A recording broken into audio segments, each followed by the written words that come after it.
Alright, so I'm going to do a video for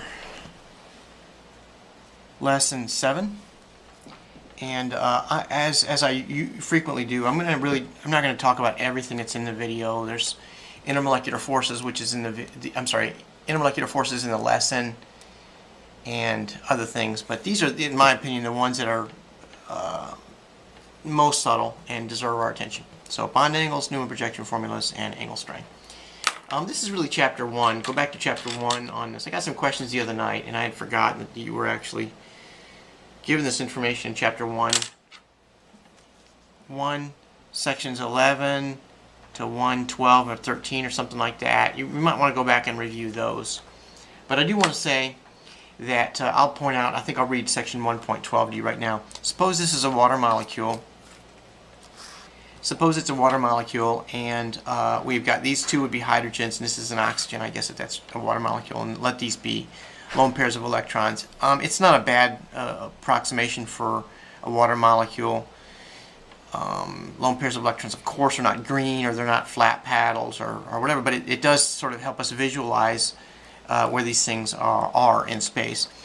Sometimes I get students, even in organic 2, which look at that, and they say that the shape of that is different than the shape of this. This is a water molecule, and they would look at that and go, well, that's linear, and this is bent. And that's not true. This is definitely bent, but all water molecules are bent. You cannot have a linear water molecule. Just because we draw it like that doesn't mean it's linear. Shoot, you could be, that right there might be a picture from that angle. Right? So the reason why this looks linear is because we're writing it on a two-dimensional object, a piece of paper, and it's really three-dimensional. So just because it's written like that doesn't mean that it's linear. It's not. It's bent. Okay, so that's something you got to remember and you got to remember that. Another thing I want to differentiate between is molecular.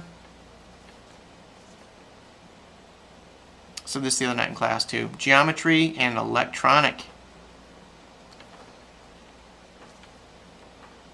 geometry. Okay, the electronic geometry for this is tetrahedral. Can you see I've got 4 electron groups coming off that central atom? There are 4 of them.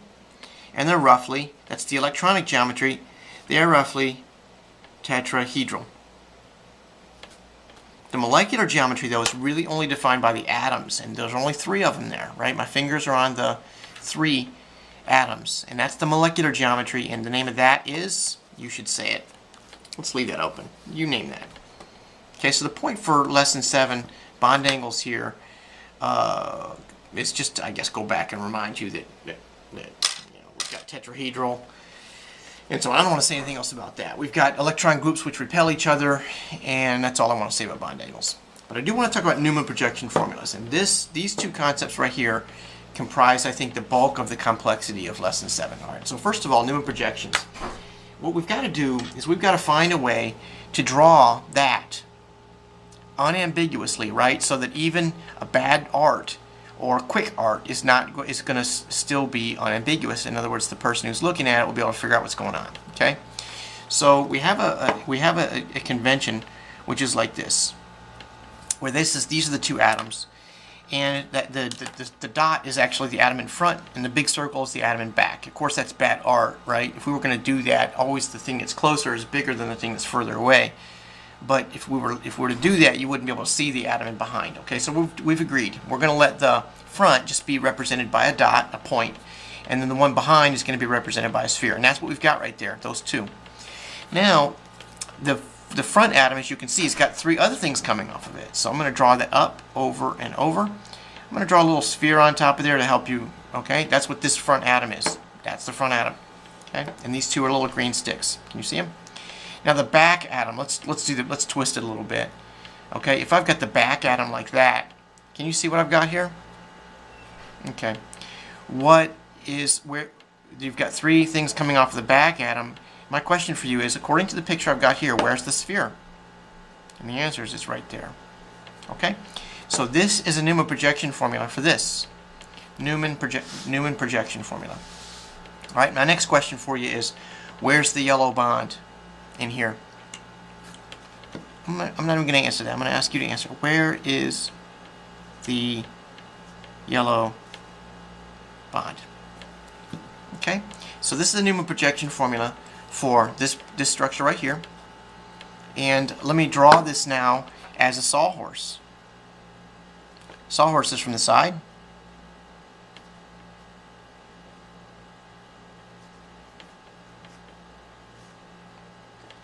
That's the side angle, right, of that. Where this is a green stick, of course that's a green stick right there, that's a green stick. These are going out behind the paper, this is coming out toward me. Okay? So this is a Newman projection formula, and this is a sawhorse. Alright? Now, the final thing I want to discuss with you is angle strain and ring strain.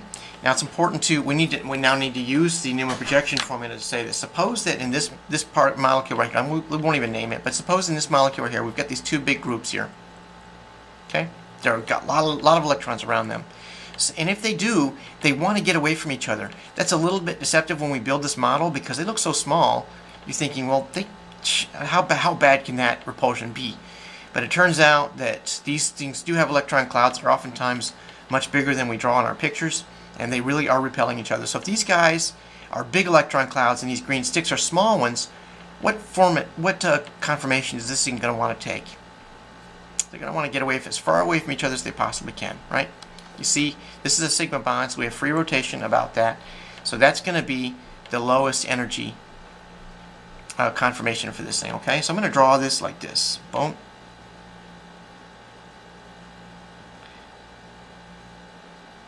Alright, can you see those guys are as far away from each other as they can? That's the lowest energy possible. Now, what's the highest energy possible? Highest energy is if it's like that. Okay?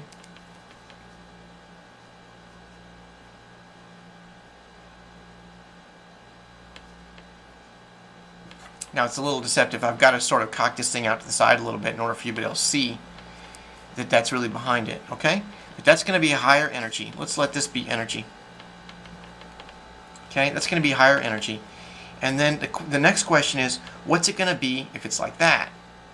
You see how they're staggered a little bit, right? It's actually called gauche. Okay, and that's going to be somewhere in between. Or rather, wait a second here. No, if they're like that, that's going to be somewhere in between, right? So you've got eclipsing of these guys, but not of these. Okay, so let's draw that picture.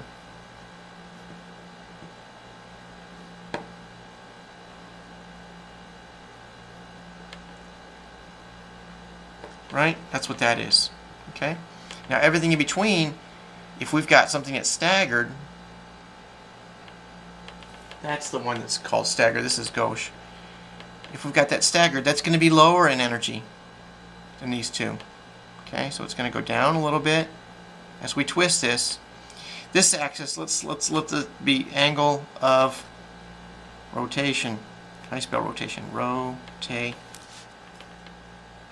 Okay, now this is actually called the dihedral angle.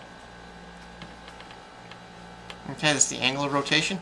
So as we rotate that, the energy goes to the highest, and then it goes lower down here, and then it gets eclipsed, but not fully eclipsed. That's called gauche, and it goes up a little higher, and then it becomes lower yet.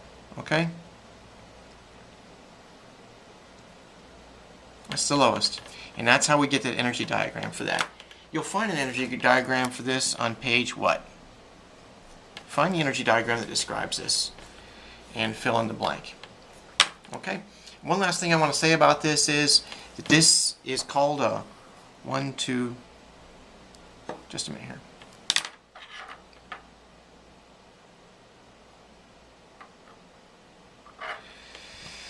This is called, well, eclipsing. This is called eclipsing repulsion. I don't want to name that in any more detail than that right now. Okay? Let's move on to the last topic here, and that's angle strain and ring strain.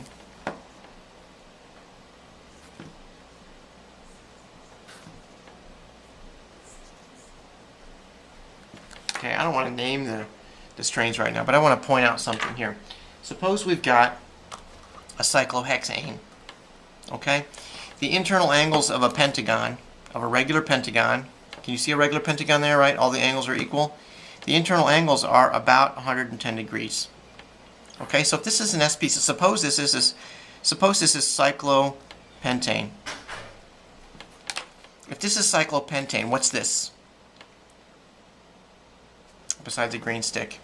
If this is cyclopentane, what's this? And if it's cyclopentane, what's this?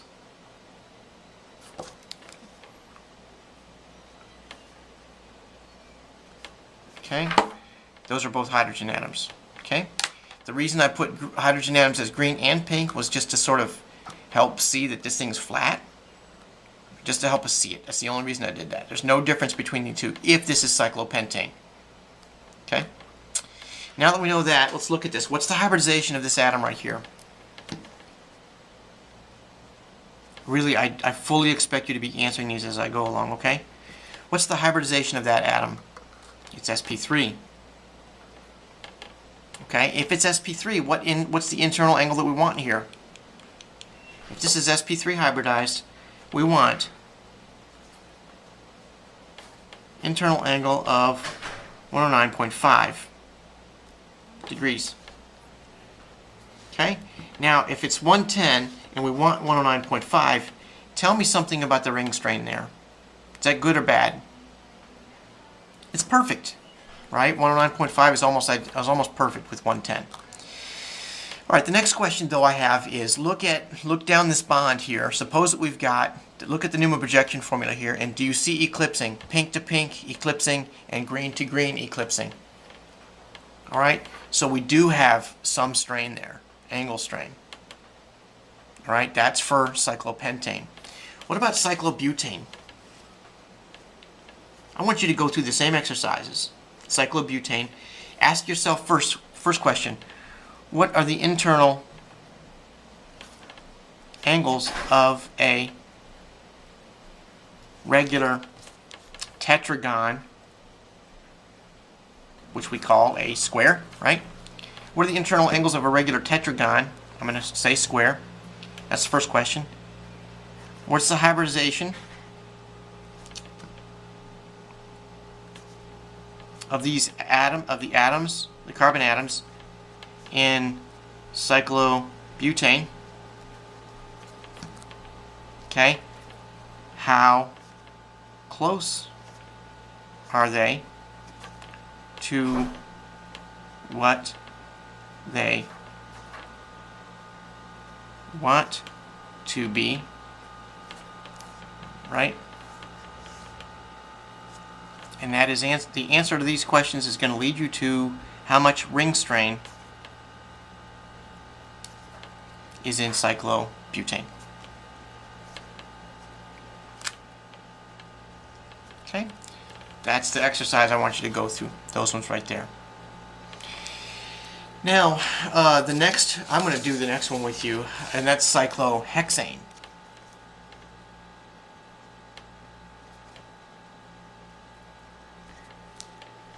Okay, cyclohexane. Well, here's cyclohexane. The internal angles, this is really subtle. And we're getting into this more in lesson 8, okay? This is really subtle. The internal angles of cyclohexane is going to be almost identical. It's not almost. It's 120. The internal angles of a regular hexagon are 120, but this is if this is planar, right? Because a regular hexagon is planar. This doesn't have to be planar. If I force it into a plane, then yes, we've got ring strain.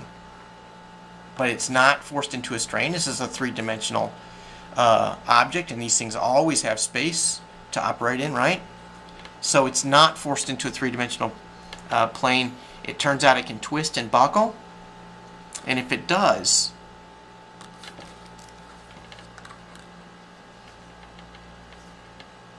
what are the angles of cyclohexane? Next question. What is hybridization?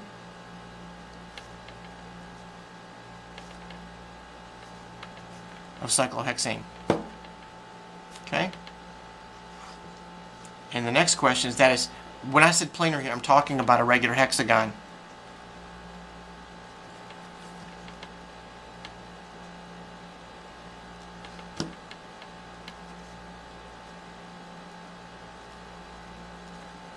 Okay? What is the hybridization of cyclohexane at carbon atoms, right? in cyclohexane. And then the next question is, how much ring strain in cyclohexane? Alright. And then I also want to ask, if this thing buckles, you tell me, look down that, draw a Newman projection formula of that. That's going to be complicated. We'll do that again, and we'll do that in lesson 8. But tell me, how much angle strain is there? How much angle strain in cyclohexane? That's the question. How much angle strain is there in cyclohexane? Alright, and there's your hint. Okay?